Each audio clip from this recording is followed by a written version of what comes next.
দিনটা রবিবার, তাই হাজারটা ব্যস্ততার মধ্যেও সমস্ত কাজ সেরে চললাম একটু বন্ধুদের সাথে দেখা করতে। জীবনে ব্যস্ততা তো থাকবেই, কিন্তু বন্ধুদের সাথে দেখা করা সেটা তো বন্ধ করা যাবে না। তাই অনেকগুলো মাস পর যাচ্ছি আজকে। কোথায় যাচ্ছি চলো সেটা যেতে যেতে বলছি। পৌঁছলাম শিয়ালদার 1:30টার দিকে। এখন যে সাউথ লাইনের দিকে, ওখানে থেকে 1:40-এর ক্যানিং লোকালটা ধরবো। আর তো সেখানে পৌঁছে যে এত বড় সারপ্রাইজ আমাদের জন্য ওয়েট করছিল সেটা কোনো দিন আশা করিনি। প্রায় 2টো বাজে বালিগঞ্জে পৌঁছলাম, নেমে এখন আবার অটো ধরবো, যাচ্ছি অ্যাক্রোপলিস মতো। তারা পৌঁছে গেছে, এখনও হয়তো তানি পৌঁছায়নি। আমি টাইম দিয়েছিলাম 1:30টার দিকে, 1:30টার মধ্যে। তো এখানে আমারই 2টো বেজে গেল। হালকা হালকা আবার বৃষ্টি শুরু হলো। সামনে থেকে অটো ধরবো এখন।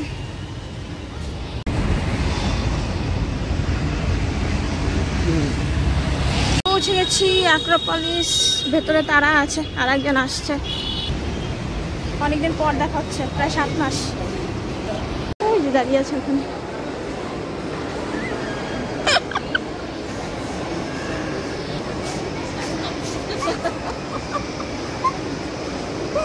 কতদিন পর।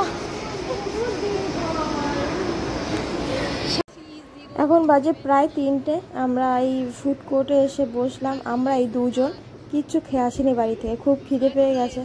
আর তানিয়াও চলে এসছে, তো কিছু অর্ডার করব। তো এই যে আমি আর তারা দুজন অর্ডার করলাম বার্গার আর কোল্ড ড্রিঙ্কস। তানি বললো এখন কিছু খাবে না। কবে কবে বলেছি? প্রমাণ আছে? ও চাকরি পর কয় বছর পর খাইয়েছে বলতো?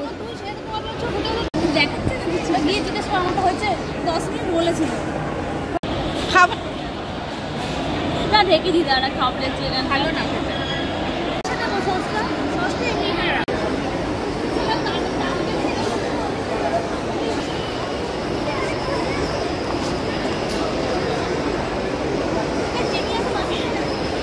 শিয়ালদায় পৌঁছালাম। শিয়ালদা থেকে এখন ট্রেনে বসে আছে। গেদে লোকাল ছাড়বে হলো 7:28। আমি সুতরাং একসাথে এলাম।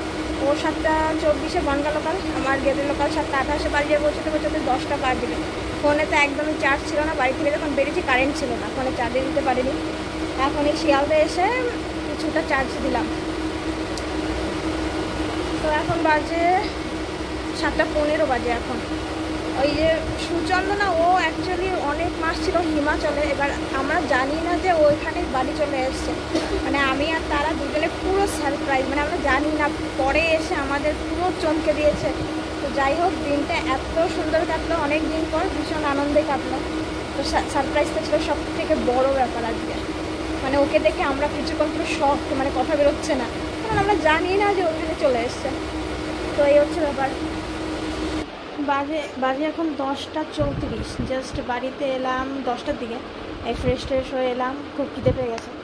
সেই সকালে তো খালি চা খেয়ে গেছিলাম, খাওয়ার টাইম পাইনি। আর মাও নাই, মা বাবুর আগে একাদশী খাওয়ার ব্যাপার নেই, তাই মা সারাদিন একা নাকি তেমন কিছুই খায়নি।